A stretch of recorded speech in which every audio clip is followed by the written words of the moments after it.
we're going to present an award to a man who's the superintendent of the San Francisco schools, Dr. Carlos Garcia.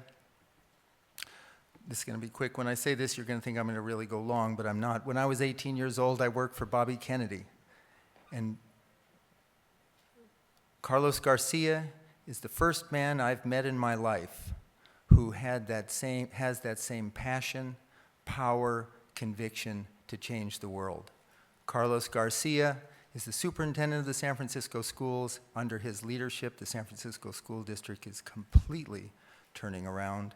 It is with his support and his guidance that this Quiet Time program has been established, and now 2,000 students in 4 schools in San Francisco have incorporated this program, and there are now 10, 12 schools on a waiting list. So tonight, we are going to present, actually David Lynch is going to present, the 2011 Quiet Time Award to Carlos Garcia, who is honored for his visionary leadership in promoting the academic excellence and full development of young people for more than 35 years as an educator and a leader. With his support, the in-school Quiet Time program in San Francisco is producing marked improvements, as you saw, in student wellness and academic achievement. He's a great man. Please welcome Dr. Carlos Garcia.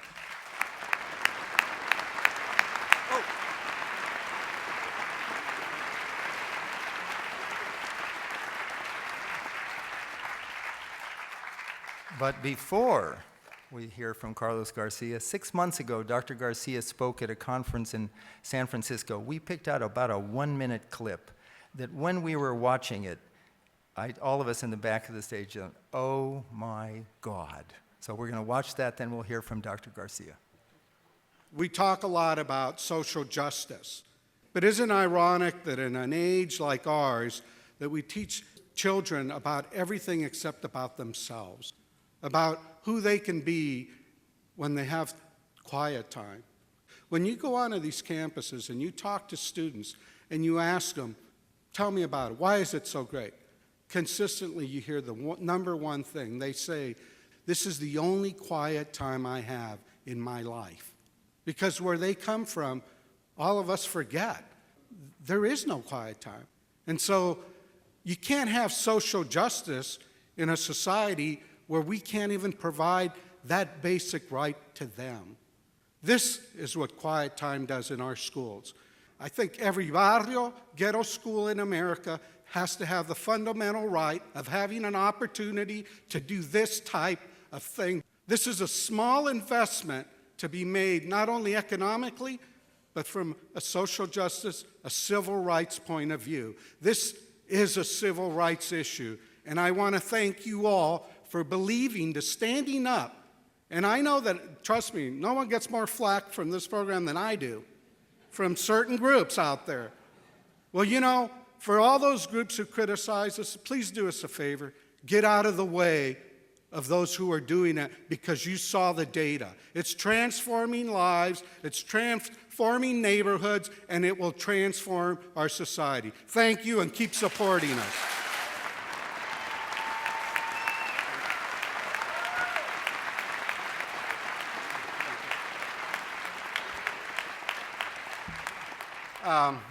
You know, to get an award, I'm so honored for doing the right thing. I mean, I'm sorry, you know, this is a no-brainer for me. You know, my brother, who's a year older than me, is a Vietnam vet. He's been suffering from post-traumatic stress syndrome since the early 70s. When I grew up in a barrio poor, not too far from here in LA, I got to see all of that. I saw my first drive-by shooting when I was 7 years old. You know, we, in the barrios and communities, ghettos in America, somehow people think we're invisible and we don't exist. Somehow, when things happen that are so horrible in those places, they're always in the newspaper, kind of in the back, and our day just goes on. Well, folks, our day can't go on anymore. We need to take responsibility for all our children and not just some of our children. And when you start looking at this, it's not that complicated, folks. If everybody treated every child in America like you'd want your own child treated, we'd fix this problem. In America, we give lip service to children and we say that they're important, but we don't fund it. We don't get out there and say, if we believe in this, then why doesn't every child in America, why can't we have all those, the waiting list of 16 schools in San Francisco, why can't we get that funded so that they could have quiet time in their schools? We're going to do that. We're going to do it together. Because my mama, like all of you, taught us one thing, that if you want something done, you have to go out there and you have to do it because no one else is going to do it. And that's why we're here this evening, because we're going to do it. Is that right?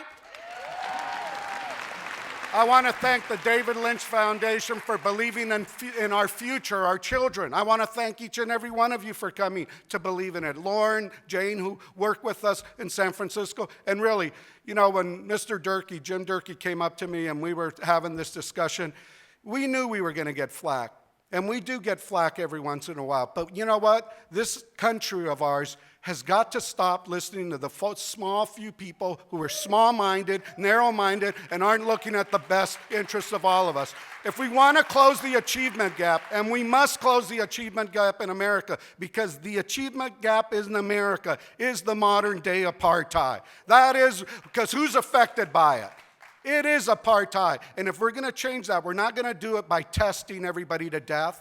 I just came back from China. We don't want to be like them. Trust me, the 70 kids in a classroom and the instruction was boring. We want to be dynamic, exciting, and we want to have joyful learners in our classroom. But if kids don't know who they are as a human being, how can they learn?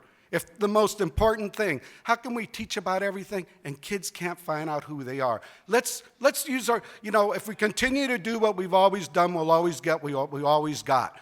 We've got to stop that madness, and we've got to start implementing programs like this that actually statistically, data-wise, show that they work. This is an intervention that saves lives, and together we can make it happen. I'm honored to be here this evening, and you know, I know everybody says, well, you guys are in San Francisco, you know, the People's Republic. We're a little bit different.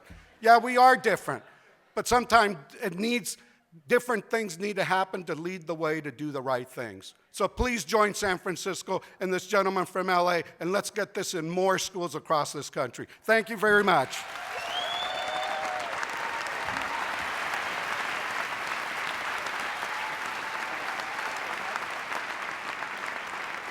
The great Carlos Garcia. Listening to him, you can see the caliber of this man. What Carlos Garcia and his team and the TM teachers are doing in San Francisco will serve as a great inspiration and guide to schools across the world. Carlos Garcia, you certainly deserve this 2011 Quiet Time Award from the David Lynch Foundation. God bless you, Carlos Garcia. You're fantastic.